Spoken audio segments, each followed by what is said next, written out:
So in order for us to actually be in a position to service the sales team and what they need, the handoff or what I require back from the sales team is good feedback on the they're coming back. And so as long as we have that feedback loop coming around, I think we always will find ourselves having a good relationship. Communication between departments isn't always easy. We often find ourselves buried in our own work and so focused on our deadlines that we forget to check in with each other. If you really want to stand out, have a real conversation with everyone.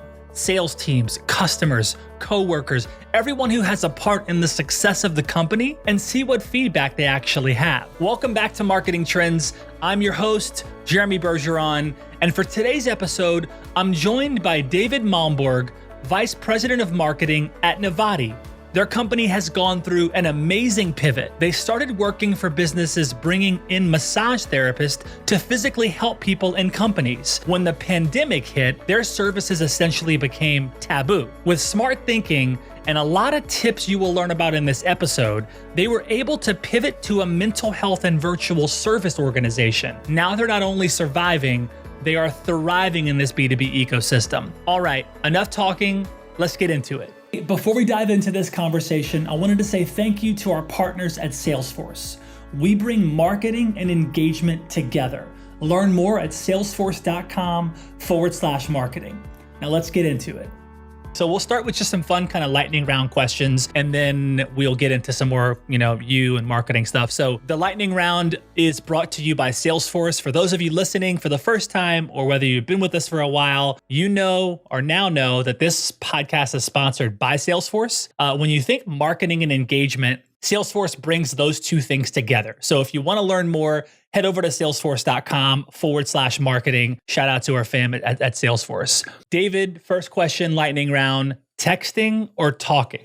Talking. I'm like a phone novice, actually. I hate email on the phone. Wow. Okay. It's all social media. I use a phone for a phone. Novel concept, right? Awesome. Okay. What do you love and appreciate about yourself? So I'd have to say my optimism is kind of where I'm going to go there. In fact, maybe I'm overly optimistic where it's a crutch. I've gotten myself in trouble being too optimistic sometimes, but I still embrace it.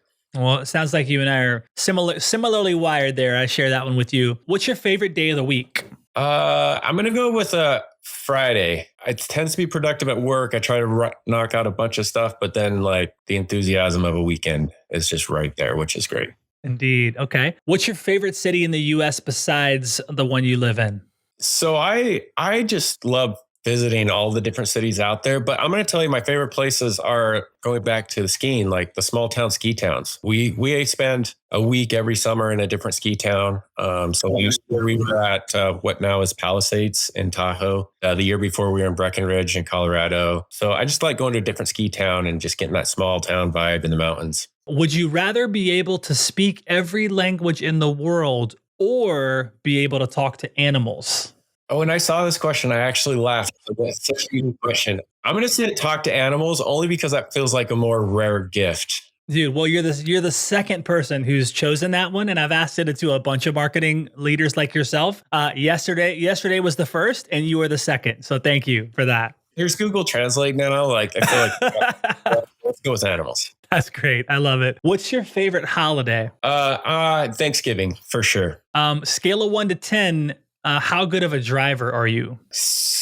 I laugh at this one because if you ask my wife, you're going to get a very different answer. I feel pretty confident in my driving. Quick story though, I did this I sat in a $30,000, $40,000 car simulator, racetrack simulator a couple weeks ago, and I sucked so bad. And so then that really shot my confidence down a bit. Okay. Finish the sentence, please. Something wise my elders taught me was... Avoid the WWW. And what that stands for actually is worry, wait, and wonder. Wow. Don't make people worry, wait, or wonder when they're trying to talk to you. Wow. Or communicate. I like that. Where's that from? Mom, dad, grandparents? So that actually is, I give credit. So that comes from one of my first real boss in marketing who took a chance on hiring me to begin with. And He's kind of been a mentor. Michael Jand is his name, ran an agency called Riser Media for a long time. And now he actually consults with other agencies on how to do that. So anyways, first real mentor in the marketing space. Okay, cool. Would you choose invisibility or super strength? I'm going to go with super strength. Invisibility sounds a little too creepy for me. Someone else has also said that exact same thing as well. It's like invisibility is just too much trouble. Let's just not go there. I'll be strong. I got it. Is it wrong for a vegetarian to eat animal crackers? No. Like you look at Beyond Meat as a publicly traded company. Like animal crackers is totally fair game.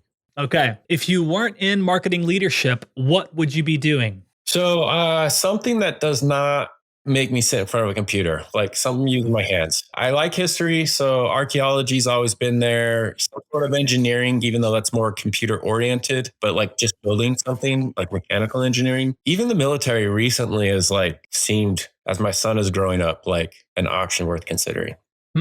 Okay.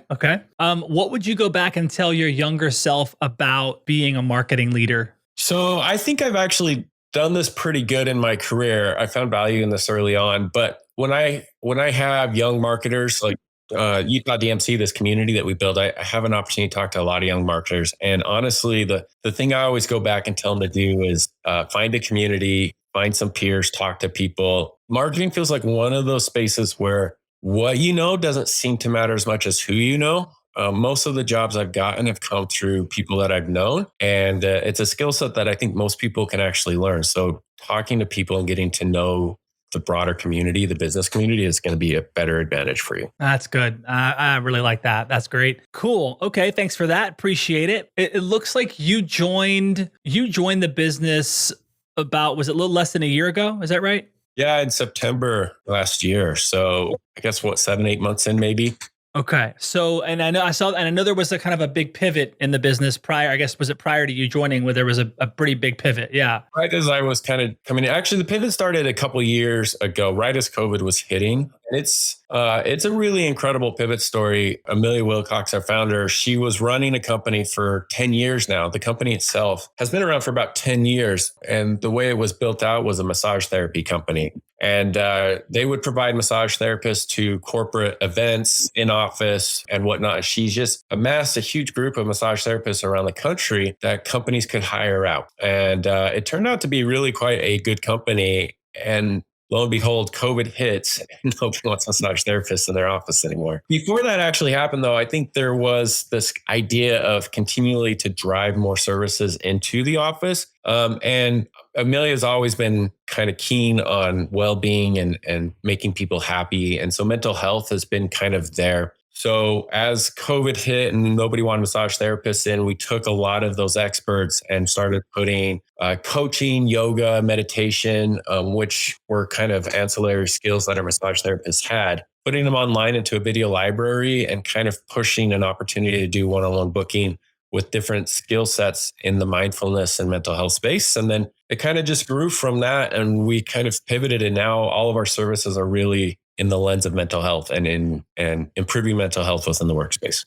It's incredible. I think it was an Inc article about the pivot. And just like, I mean, you read about that kind of pivot and it's like, man, it's just crazy to think your entire business, your whole business model is placed this one way. Now everything is up in the air, and there's more of a chance that it's not going to work out than that it is going to work out. And the fact that she was able to put some of these things in place is really interesting. No, I was just going to add to that. Like, what's really incredible about it is, again, you had to be. So Amelia and I go back. We had a relationship. Again, going back to relationships being important. We've been known each other for 5-6 years, and chatted a long time. So I've watched this whole transition happening. She was doing great as a massage therapist company. Like, we had hired her at our DMC events and some other company events that we were putting on and that I was involved with at the time. And I mean, things were growing for her. And since the pivot, like, the company now is in a better position to grow, larger than it ever was. The valuation of the company, if that means anything, is much bigger than what even the massage company was 2 years ago. And so it's just been incredible. Not only has the pivot been great, but it's been received well. And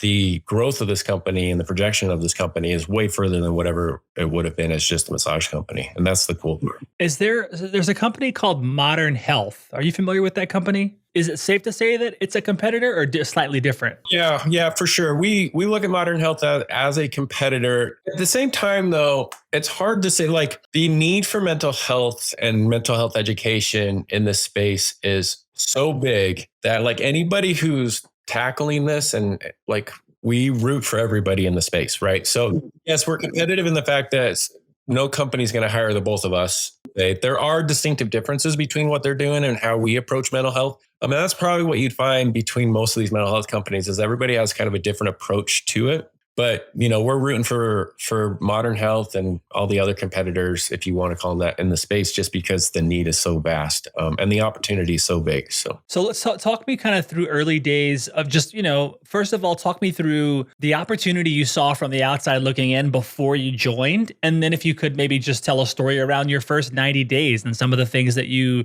put in place in your first 90 days in the role and things you noticed. Yeah. Yeah. So I think what really attracted me to this company is, well, I'll back up just a little bit, is for the last 4 or 5 years previous to this position, I'd been on the agency side working with a variety different marketing agencies. I was managing director for one, and then I moved in to build out a kind of a demand marketing or performance marketing team at another agency that was really well known for their branding. I did a ton on the e-commerce and even the tourism side in that. But prior to that, I was really big on the B2B side and working with different tech companies.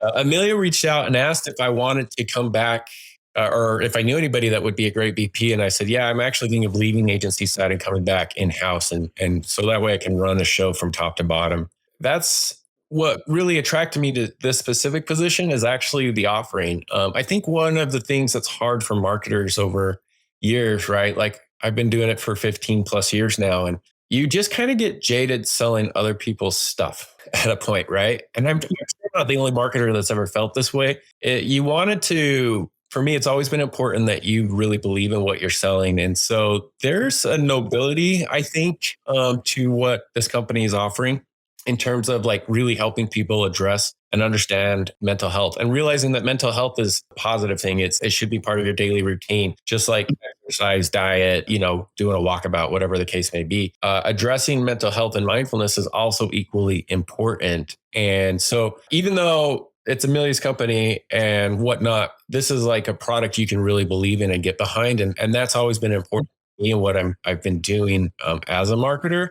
And so the opportunity to get into that was great. I think everybody has a personal story around mental health, and whether, maybe they have a condition one way or another, be it ADHD or depression and anxiety or something maybe even a little bit worse, or maybe they don't. They know somebody who might have those conditions and it's affected them, and everybody's affected by poor mental health one way or the other. And so, I've got my own personal story. It meant a lot to me to actually get into the space a little bit more. And so when the opportunity came up, I kind of jumped on it. So then going back to your question, as far as like the first 90 days, we went through a major pivot. We're still working through this major pivot and finding our feet. And so the first 90 days was really trying to understand, what is our calling card as a company? Like, what makes us different from Modern Health, since you brought them up, versus a lot of these other companies that are kind of popping up in the space. And where do we even situate ourselves in terms of something that's a lot more established, like Calm, right? And so just really getting our feet under us in the first 90 days, understanding where we differentiate, what our position in the space is, why somebody picks us over somebody else was really key. The second thing, and this just goes back through my history of a variety of companies that I worked with, is understanding the sales process. And so in my first 90 days, I take a lot of time to really understand the sales process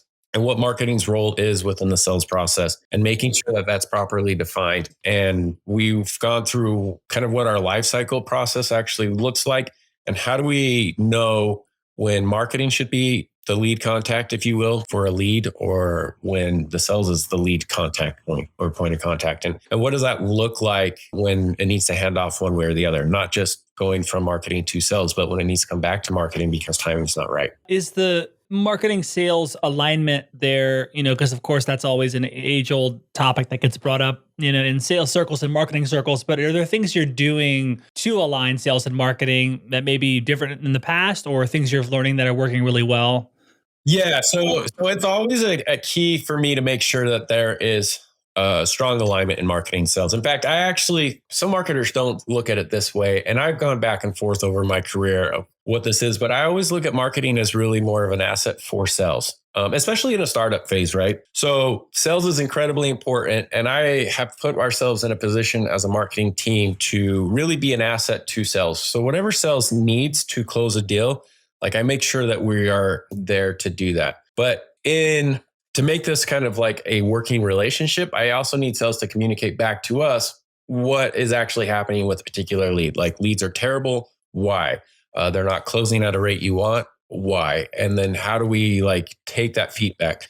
So in order for us to actually be in a position to service the sales team and what they need, the handoff or what I require back from the sales team is good feedback on the loop they're coming back. And so as long as we have that feedback loop coming around, I think we always will find ourselves having a good relationship. That's good. I've seen some organizations where the SDRs actually roll up to the marketing, the head of marketing versus sales, and I've seen that a couple of times, and it's different across the Fortune 500 and beyond. But is that something that is working there?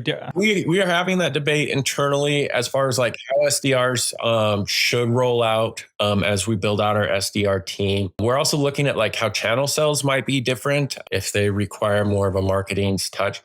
I've always been a believer that marketing should own, if you will, what the communication tactics and or like touch points look like. Like they should have an idea of what touch points should look like in terms of making sure they're on brand or they're, reinforcing our position, everything like that. SDRs are kind of that initial contact point where they're actually having a first initial conversation with the company and the brand. And so if they roll up to sales, my position is if they roll up to sales, that's fine. But me as a marketer and head of marketing, like I'm listening in on those SDR conversations and I'm very involved with how the SDR presents the company and or represents the company in the conversations that they're having. So even if they're rolling up to them, I make sure that I'm in a position to have very strong feedback in what they are saying and how they are presenting. If it rolls up to marketing, which totally makes sense, I get that. But I have that same philosophy on customer success as well, right?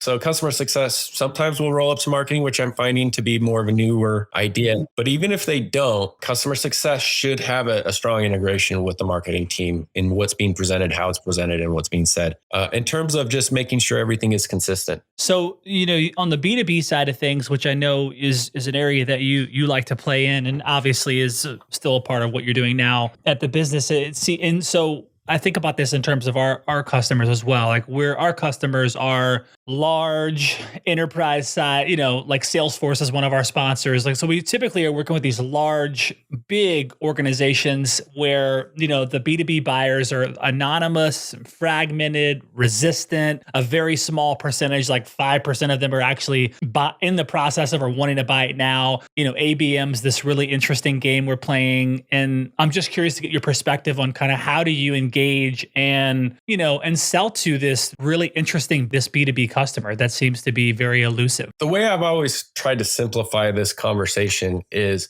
it's pretty common. I think most people understand this concept, but what you would call like fit versus timing, right? And understanding where it is. And because B2B is very convoluted and takes some time to go through, even an active buyer, depending on what it is that you're servicing, could take 6 months before the conversation starts to when it's closing. Mostly we try to do is really understand what the ideal fit, who the ideal customer is. This is why ABM strategies are taking off, is because they really define this is the most perfect fit for our company. And that's like a hyper-focused version of a fit conversation.